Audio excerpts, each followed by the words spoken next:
Hi friends, എല്ലാവർക്കും easy recipe മലയാളത്തിൻ്റെ പുതിയ വീഡിയോയിലേക്ക് ഹൃദ്യമായ സ്വാഗതം. ഇത് ചെറുപയർ പൊടി കൊണ്ട് നമ്മളൊരു ചമ്മന്തി ഉണ്ടാക്കുന്ന റെസിപ്പിയാണ്. അപ്പോൾ സിമ്പിളായിട്ട് എല്ലാവർക്കും ചെയ്യാൻ പറ്റുന്ന ഒന്നാണ് കേട്ടോ.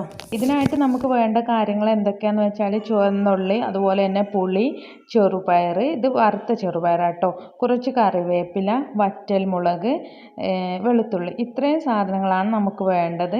അപ്പോൾ ഇതൊക്കെ ഉപയോഗിച്ചിട്ട് നമുക്ക് അടിപൊളി ടേസ്റ്റിൽ ഒരുപാട് കാലം സൂക്ഷിച്ച് വെക്കാൻ പറ്റുന്ന രീതിക്കുള്ള ഒരു ചമ്മന്തി ഉണ്ടാക്കാം. ഇത് നല്ല ടേസ്റ്റാണ്, മാത്രമല്ല വളരെ ഹെൽത്തിയുമാണ്. അപ്പോൾ അതിനായിട്ട് നമുക്ക് ആദ്യം ചെയ്യേണ്ട കാര്യം എന്താണെന്ന് വെച്ചാൽ ചെറുപയർ വറുത്തെടുക്കുകയാണ്. അപ്പോൾ ചെറുപയർ വറുത്തെടുക്കുന്നതിന് മുന്നേ തന്നെ അതൊന്ന് നല്ലോണം കഴുകിയിട്ട് വൃത്തിയാക്കണം. കഴുകി വൃത്തിയാക്കിയിട്ട് നമ്മളതൊന്ന് ഉണക്കിയെടുക്കണം. അതായിട്ട് വെള്ളം വാർന്നു പോകാനായിട്ട് വെച്ചാൽ മതി കേട്ടോ. എന്നിട്ട് നമ്മൾ ലോ ഫ്ലെയിമിലിട്ടിട്ട് ഇടയ്ക്ക് ഹൈ ഫ്ലെയിമിലേക്ക് മാറ്റിയാലും കുഴപ്പമൊന്നുമില്ല. ഇനി നമുക്കിതൊന്ന് വറുത്തെടുക്കണം. അപ്പോൾ ഇതിൻ്റെ ഈ പച്ച കളറൊന്ന് മാറിയിട്ട് ഇതിനൊരു ബ്രൗണിഷ് കളർ വരും. അതുവരെ നമ്മളതൊന്ന് വറുത്തെടുക്കണം. അപ്പോൾ ഏകദേശം ഇപ്പോൾ അതിന് വറവ് പാകമായിട്ടുണ്ട് കേട്ടോ. ഈ ഒരു സമയമാകുന്നവരെ നമ്മൾ വറുത്തെടുക്കുക. അതിനുശേഷം നമ്മൾ അതിലേക്ക് ആവശ്യമുള്ള വറ്റൽമുളക് കൂടി ഒന്ന് വറുത്തെടുക്കണം. അപ്പോൾ ഈ മുളക് നല്ല എരിവാണ്, അപ്പോൾ ഞാൻ നെട്ടി അടക്കാണ് കേട്ടോ വറുത്തെടുത്തത്.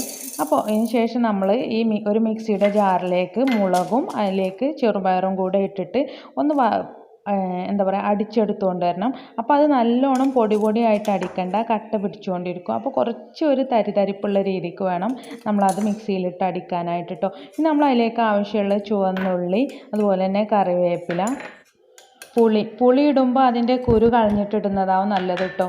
അപ്പോൾ പിന്നെ വെളുത്തുള്ളി, അതുപോലെ ഉപ്പ്, ഒരു സുറുക്ക, ഒരു ലേശം വേണമെങ്കിൽ മാത്രം, സുറുക്ക ഓപ്ഷണലാണ്. എന്നിട്ട് നല്ലോണം ഒന്ന് വീണ്ടും അടിച്ചെടുത്തുകൊണ്ട് കൊണ്ടുവരാം.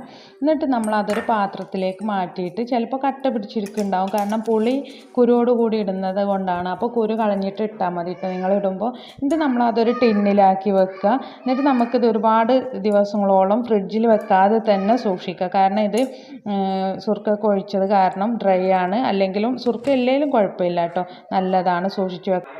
എല്ലാവരും ഒന്ന് ട്രൈ ചെയ്ത് നോക്കുക. താങ്ക്